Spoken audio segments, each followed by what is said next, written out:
Hey everyone, I'm Sarah, a 28-year-old fitness trainer. My journey hasn't been easy, but standing here with the keys to my brand new black sedan in hand, I can't stop smiling. It's the car I've dreamed about for years, and finally, it's mine. After a workout session, one of my clients, Monica, approaches me. Wow, Sarah, is that your new ride? Her eyes widen with excitement. I grin, still glowing with pride. Yep, just picked it up yesterday. Took a lot of extra shifts and saving, but it was worth it. Monica gives me a high five. That's amazing! You're such an inspiration, always working hard and reaching your goals. As I bask in this moment of pride, my phone buzzes. It's a text from my mom. Sarah, we need to talk about your sister's situation. Family dinner tonight, no excuses. I sigh, my mood deflating a little. Don't get me wrong, I love my family, but our relationships are complicated. My mom has always been manipulative, my dad enables her behavior, and my sister, Lucifer, is the epitome of entitlement. Later that evening, I reluctantly head to my parents' house. The moment I step inside, I feel the tension. There she is, Miss Independent, Mom says, her tone dripping with both pride and resentment. Nice of you to grace us with your presence. I force a smile and sit down. During dinner, the conversation inevitably turns to money. Lucifer whines about her recent job loss, conveniently omitting the fact she was fired for constantly showing up late. It's just so unfair, Lucifer complains. They didn't even give me a chance to explain. I bite my tongue, remembering the countless times I've covered for her or lent her money she never repaid. Then, as expected, my mom chimes in. Well, maybe your sister can help you out. Sarah, you're doing so well with your training business. Surely, you can spare some cash. I take a deep breath. I'm sorry, but no. I've worked hard for what I have, and I need to prioritize my own financial stability. The table falls silent. My dad clears his throat uncomfortably while Mom's eyes narrow. That's very selfish of you, Sarah. Family should always come first. I stand my ground. It's not selfish to have boundaries, Mom.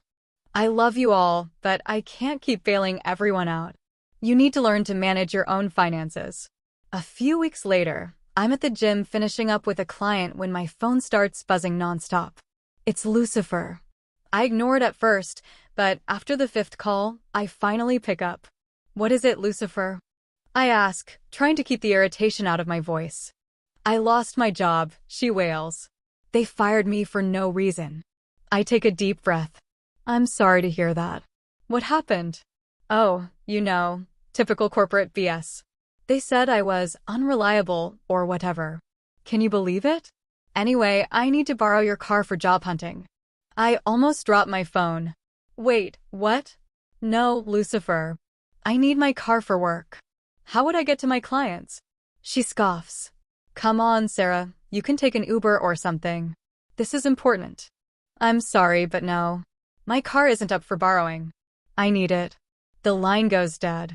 I know this isn't over. Sure enough, later that week, I get a text from Mom. Family dinner tonight, no excuses. As soon as I walk into my parents' house, I feel the tension thick in the air. Mom's eyes are narrowed, Dad looks uncomfortable, and Lucifer is smirking. Sit down, Sarah, Mom says, her voice cold. We need to talk about your selfishness. I blink, confused. Excuse me? Dad clears his throat. Your sister needs help, kiddo. We think you should let her use your car. I can't believe what I'm hearing. Are you serious? I already told Lucifer no. I need my car for work. Mom slams her hand on the table. Don't you care about your family at all? Lucifer needs this. And what about what I need? I shoot back. I worked hard for that car, it's mine. Lucifer pipes up, her voice dripping with mockery. You're just showing off. You don't really need it. You're so selfish, Sarah. I stand up, my chair scraping loudly against the floor. I'm not being selfish, I'm setting boundaries. I love you all, but I won't let you take advantage of me. What happens next feels like slow motion. Dad stands up, his face red with anger. Before I can react, his hand connects with my cheek in a sharp slap. The room falls silent. I touch my stinging cheek, shocked and numb. In the days that follow, my phone floods with messages from extended family and even some friends. Mom and Lucifer have clearly been busy spreading their version of events. How could you abandon your family like that, Sarah? I thought you were better than this. Your poor sister needs help, and you're being so selfish. I ignore most of them, but I can't help feeling hurt and betrayed. How did standing up for myself make me the bad guy? My phone rings. It's my cousin, Adam, someone I've always been close to. Hey, Sarah. I heard what happened. Are you okay? I take a shaky breath. Not really, Adam. I can't believe they're turning everyone against me. He sighs. I'm sorry you're going through this. For what it's worth, I think you're doing the right thing. Don't let them manipulate you. His words offer some comfort, but I know I need more help. I start seeing a therapist, Dr. Martinez, and begin weekly sessions. It's hard at first, but slowly I begin to see things more clearly. One afternoon, as I leave therapy, my phone buzzes. It's a call from my bank. Miss Sarah, we've noticed some unusual activity on your account. There have been attempts to open new credit cards in your name. My heart sinks. I freeze, remembering all the times my parents had access to my personal information. Oh no, I whisper. I hire a private investigator named Mike to look into it. A week later, he confirms my worst fears. I'm sorry, Natalie. Your parents have been using your identity to open credit cards and take out loans. I feel sick. How could they do this to me? Just when I think things can't get worse, I get a frantic call from Lucifer. Natalie, you have to help me, she cries. I'm in trouble at work. They're accusing me of embezzlement. I sigh. Lucifer, what did you do? It's not what you think. I just borrowed some money. I was going to pay it back. Before I can respond, my mom calls. Natalie, your sister needs your help. You need to give her the money to pay back what she took. I can't believe what I'm hearing. Absolutely not. This is Lucifer's mess. She needs to face the consequences. How dare you? Mom shrieks. After everything we've done for you.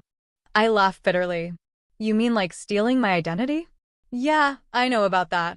There's a long pause before my dad's voice comes on the line. Now, kiddo, let's not be hasty. We're family, we can work this out. No, I say firmly. We can't. If you don't leave me alone, I'll go to the police with everything I know. Mom's voice turns sickly sweet. Natalie, sweetie, think about what you're saying. You wouldn't want to tear this family apart, would you? I end the call, feeling drained but determined. The next day, my best friend Emily comes over. I tell her everything. This is insane, she exclaims. We need to protect you. Emily has an idea. We set up hidden cameras around my apartment and car. If they try anything, we'll have proof, she says, giving me a reassuring hug. A few days later, while at work, I get an alert on my phone. The camera has detected movement near my car. I pull up the live feed, and my blood runs cold. They're my parents, trying to break into it. We'll take it while she's at work, I hear my dad say. She won't be able to prove anything. Mom nods. It's for Lucifer. Natalie owes us this much. I can't believe what I'm seeing. Emily, watching with me, puts her hand on my shoulder. Natalie, you have to call the police. Hands shaking, I nod and dial. As I wait for the police, a strange mix of sadness and relief washes over me. This is it. There's no going back now. But for the first time in a long while, I feel like I'm taking control of my life. They can't hurt me anymore, I whisper, watching the police car pull up on the camera feed. Word spreads quickly about what my parents and Lucifer had done. Their social circle shrinks, and I hear through the grapevine that they're struggling financially now that they can't rely on manipulating others. A month later, I get a call from a detective. Miss Sarah, I wanted to inform you that your sister Lucifer has been arrested for embezzlement. I feel a pang of sadness, but know it's for the best. Thank you for letting me know, I reply softly. The detective continues. Also, we're moving forward with charges against your parents for identity theft. They're facing potential jail time. After I hang up, I sit in silence, processing everything. It's over, but in many ways, the journey is just beginning. I throw myself into my work, expanding my fitness business.